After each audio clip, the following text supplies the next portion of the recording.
need to know about isotopes to answer this question. It's not really a question, is it? It's just the word isotopes. But this is testing you on whether you can identify what's called a nuclide symbol, okay?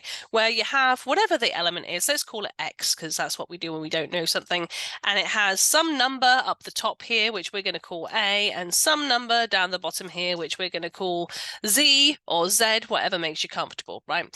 So X, this is a nuclide symbol, right? Symbol. So X is whatever the element symbol is.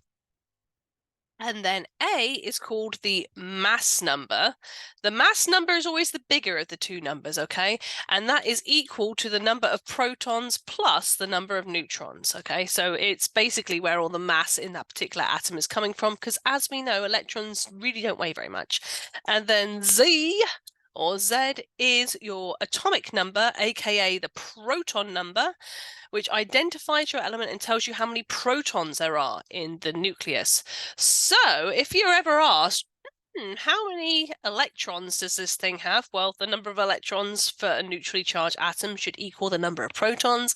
If you're asked how many neutrons there are, you're going to have to do a bit of mathematics, okay? Because the number of neutrons is going to be the difference between the mass number, which is the total number of protons plus neutrons, and the atomic number, which is just the number of protons, okay?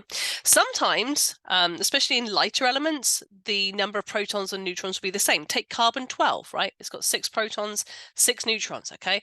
That's very common, sort of lower down the periodic table for smaller values of Z. As elements get heavier, they tend to accrue more neutrons, right? So it's not unusual to have more neutrons than protons. If you have a lot more neutrons than protons, that would be what we call neutron rich, and that if you get a lot more neutrons, that's where all these fungi down here are that are like radioactive, because radioactivity comes from unstable nuclei. What makes nuclei unstable?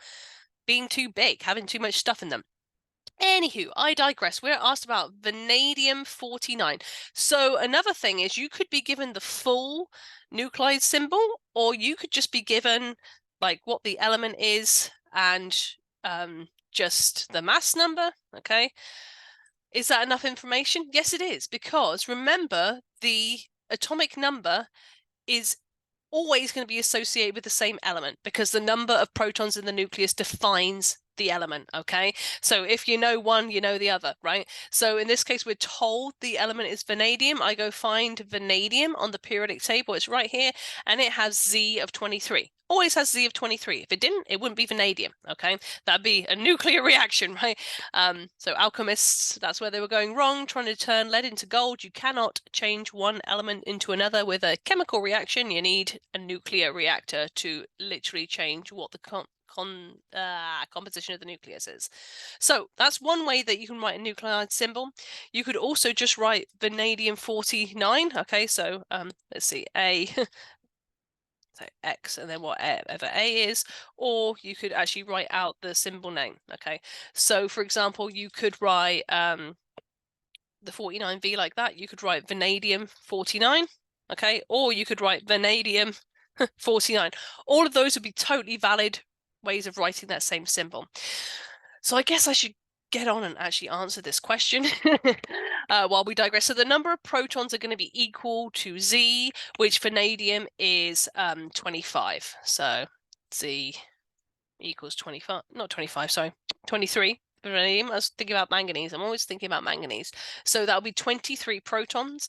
To get to the number of neutrons, we're going to have to subtract our mass number from our mass number, our proton number. So N equals A minus C.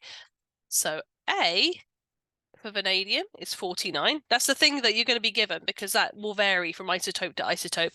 Minus 23. So the difference between them will give me my number of neutrons, and I should not be surprised if it is more than 23, and in this case it's 26 neutrons, okay? So 23 protons, 26 neutrons, that sounds about right to me. So I guess we can do another one while we're at it. Let's do a little tidy up. Yeah, too big a tidy up. Never mind. All right, so 63 Cu. Okay, so 63 is the mass number. So A is 63. Remember, that is the number of protons plus neutrons. We're told it's copper. So if it's it's copper, it's going to have Z equals 29. Sorry, you probably can't quite see that, so let's just click on this bad boy. No, go away.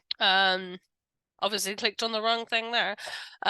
Copper is here. So if you can read that, that should be Z of 29. Okay, so to work out our number of neutrons, then it's just going to be the mass number minus the atomic number. So 63 minus 29 will give me my number of neutrons, and that is 34. So excuse me, fingers. So we've got 29 protons and 34 neutrons. You can always check your answer because the sum of the protons and neutrons should add back up to that mass number again. All right, have some fun with that then.